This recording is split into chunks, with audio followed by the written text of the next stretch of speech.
guys, GamerZach here, and welcome to my video on the top 10 game design features of Fallout 4 that we can be excited about. I don't mean to say Fallout 4 will be without flaws, but some developments are definitely notable improvements for the series. The developers have learned from the modding community and taken mods that they thought were the best and built them right into the game. So let's check out what's in store for us in this iteration of the Retro Future Wasteland. First up, we have the Pipboy user interface. The Pipboy has always been an integral part of the Fallout universe, but it's been rather surface in its implementation, more of an aesthetic to the UI. This time, the Pipboy is real in more ways than one.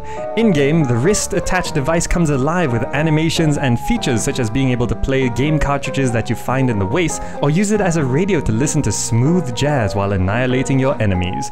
What's more, they are releasing a physical Pipboy with the Collector's Edition. That's really a fancy holder for your smartphone, but even without it, the Pipboy mobile app will be available for Android and iOS, so you can use your mobile device as a second screen Fallout experience and control your in-game interface on your phone or tablet. This will help out greatly for console gamers, but it'll work with PC too if you feel like it. Having an iPhone watch doesn't look so weird now, huh? Then we have the game's approach to personalization and customization. Character creation and leveling has always given some sense of control, but this time they've gone all out on what you can personalize. Starting with character creation, you can now design your character's face by just pulling and pushing, making it feel a lot more natural. There's also the special character attributes, though we don't have any sign of skills yet, which is something people are wondering about. Then armor is finally layered and split-pieced like older RPGs like in Morrowind, so no more just having full outfits to wear, and this extends to power armor too, with different pieces to mix and match. Aesthetics also come into play with different designs and decals. When it comes to weapons, there are over 50 base guns with over 700 modifications and an all-new crafting mechanic that practically allows you to build any weapon you can imagine from what you salvage. Finally, there's a whole new construction aspect to the game where you can build and customize your own settlements from scratch.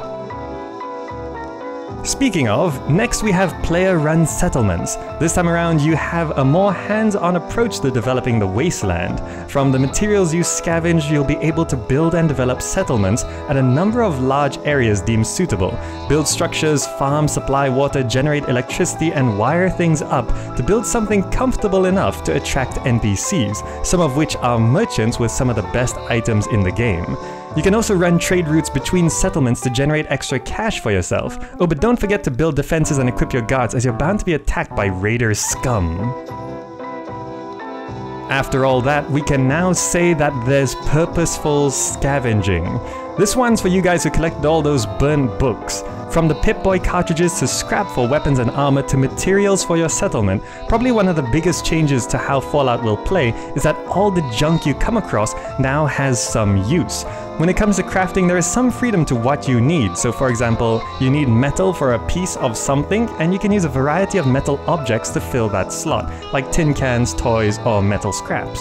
This is gonna make the wasteland seem a lot more valuable. Up next, we have vehicles and flight. Not vehicles in the traditional sense, I'm referring to power armor. For the first time in the Fallout series, power armor will behave as it's meant to, a lumbering exoskeleton of destruction. In the lore, your character has always needed a special skill to use power armor because you need training to control the thing. However, it's always just sort of behaved like a more powerful suit that you can put on. This time, you pilot your power armor. It behaves differently, has a different heads-up display, and can be customized piece by piece, including a jetpack. Speaking of which, flight is not a new concept to Fallout, but this time you're gonna have the opportunity to see the landscape from above. We don't know if you'll be able to pilot the military aircraft, the Vertibird, but you will be able to ride it and man the mounted Gatling gun. This might act as a form of fast travel too. Also, there's a shot of big-ass rockets on a Navy vessel and this blimp, so there's that. On a side note, this also means some enemies are gonna come swooping down from above, so watch the skies. Then we can talk about fluid combat. Combat in Bethesda titles has always felt a little bit clunky, and Fallout 3's VAT system paused the game for you to plan your shots.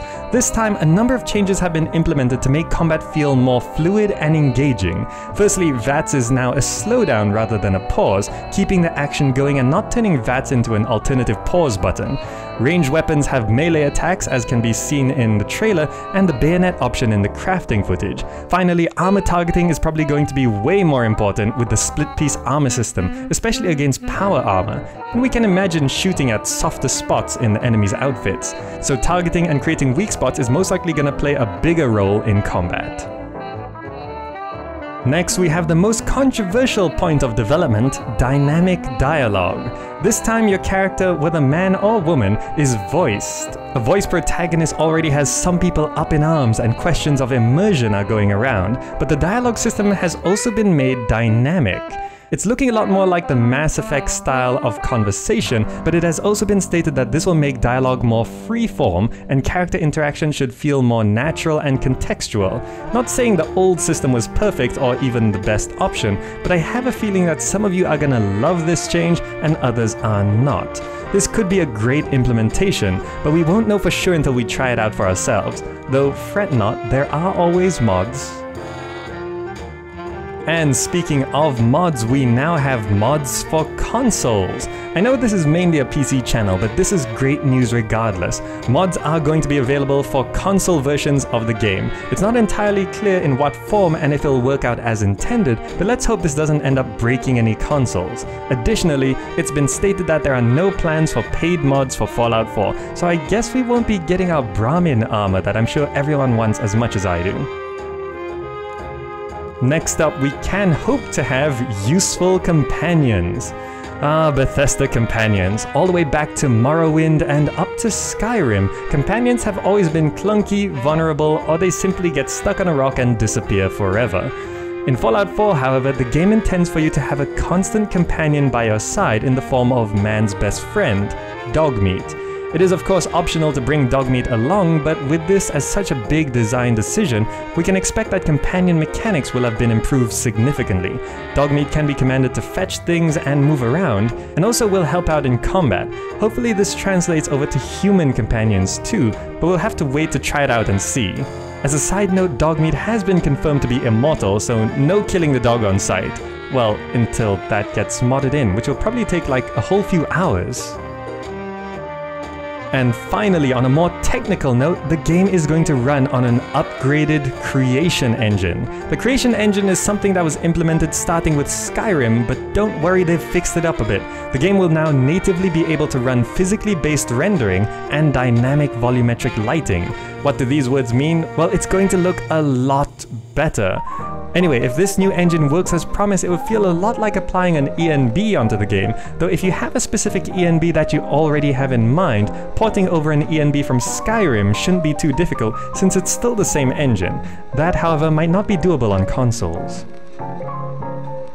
And that wraps up my top 10 game design features of Fallout 4 that we can be excited about, though we're not all going to be hyped about the big features, so let me know in the comments what small, nuanced things that you're looking forward to in the game.